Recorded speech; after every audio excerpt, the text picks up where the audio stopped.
इस वक्त ईरान और इजराइल दो कैंपों में बटे हुए हैं। इसे महाशक्तियों की टक्कर कहा जा सकता है। एक तरफ अमेरिका है तो दूसरी तरफ रूस है, और यही दुनिया का सबसे बड़ा खौफ भी है, क्योंकि अमेरिका इजराइल के साथ है और रूस ईरान के साथ। ये चारों ताकत ऐसी हैं कि इनकी टक्कर वर्ल्ड वॉर की वजह बन सकती है। अमेरिका ने इजराइल को गोले बारूद की सप्लाई पिछले कुछ महीनों में तेज की है। बंकर बस्टर से लेकर हर तरह का बम इजराइल को सप्लाई किया गया है। लेकिन 1 अक्टूबर की रात को ईरान के मिसाइल अटैक ने साबित कर दिया कि इजराइल चाहे जिसकी मदद ले, जिससे हथियार ले, कोई भी उसकी ढाल बने, ईरान नसरल्ला से लेकर हानिया सबका बदला अकेले अपने दम पर ले सकता है। अब सब कुछ नेतन्याहू के वॉर रूम पर निर्भर करता है। वो क्या फैसले लेंगे? क्या इजराइल कुछ बड़ा करने की सोच रहा है? क्योंकि इजराइल के सामने चुनौती सिर्फ ईरान नहीं, बल्कि 4 मैदान है जहां युद्ध एक्टिव मोड में चल रहा है। पहला फ्रंट गजा है, जहां इजराइल हमास से लड़ रहा है। दूसरा फ्रंट लेबनान है, जहां इजराइल हिजबुल्लाह से लड़ रहा है। तीसरा फ्रंट यमन है, जहां इजराइल हूती के अड्डों पर बमबारी कर चुका है। अब चौथा फ्रंट इराक बन सकता है, क्योंकि इराक में ईरान के समर्थन वाला मिलिशिया गुट हशद अल शाबी भी एक्टिव हो गया है। जब ईरान की मिसाइल इजराइल पर गिर रही थी, तभी यमन में भी हूती अपनी कुद्स 5 मिसाइल इजराइल पर फायर कर रहे थे।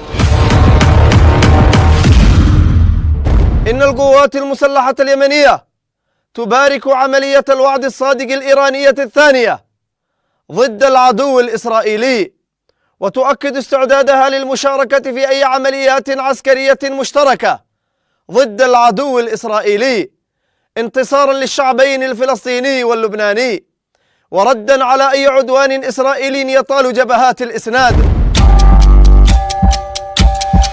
मोर्चे बढ़ने से इजराइल के ग्राउंड ऑपरेशन की कामयाबी पर सवाल उठने लगे हैं।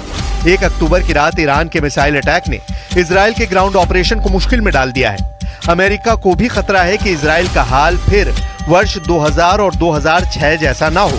अमेरिका पहले भी कह चुका है कि वो नहीं चाहता कि गजा के अलावा इजराइल किसी दूसरे फ्रंट पर लड़ने के लिए मजबूर हो जाए। Well, I think it's certainly not very realistic because that was the claim in 2006 with the other war on Hezbollah in the south of Lebanon, and it took almost a month to get ceasefire and end of the aggression on both sides. So I think it's going to take a long time, particularly that ground invasion will involve element of Hezbollah who are very well trained in guerrilla warfare. 2006 में Hezbollah इतना मजबूत नहीं था, लेकिन उसने अपने दम पर इजराइल को सीज फायर के लिए मजबूर कर दिया था। यही वजह है कि इजराइल अमेरिका से इस बार भी पूरा बैकअप चाहता है। नेतन्याहू लेबनान में घुसकर हिजबुल्लाह को कोने कोने से खत्म करना चाहते हैं। इसे आप नेतन्याहू का ऑपरेशन ऑल आउट भी कह सकते हैं। लेकिन इससे पहले ही ईरान ने कर दी इजराइल पर सर्जिकल मिसाइल स्ट्राइक। सवाल ये भी है कि क्या इजराइल हिजबुल्लाह के खिलाफ युद्ध को इतनी आसानी से जीत सकता है, जबकि इससे पहले वो 2 बार फेल हो चुका है। Israel is triumphant with the success of its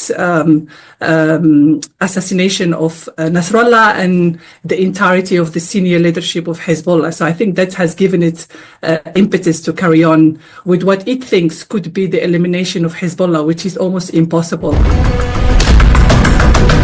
Iran के मिसाइल अटैक के बाद अब इजराइल की मदद के लिए अमेरिका काफी दबाव में है। वो इजराइल के आसपास अड्डों पर फौज और फाइटर जेट की तैनाती बढ़ा रहा है। इस वक्त पूरे पश्चिम एशिया में अमेरिका के 40,000 सैनिक पहले से ही तैनात हैं। इराक से लेकर सऊदी अरब और कतर से लेकर कुवैत तक अमेरिका के कई सैन्य अड्डे हैं, जहां पर उसके सैकड़ों फाइटर जेट भी तैनात हैं। लेकिन हिजबुल्लाह और इजराइल की लड़ाई बॉर्डर पर हो रही है, और वहां इजराइल को कामयाबी के लिए कुछ नया सोचना होगा, क्योंकि अब हमला चारों तरफ से हो रहा है और इजराइल के पास अमेरिका की गारंटी ही सबसे बड़ी ताकत बची है।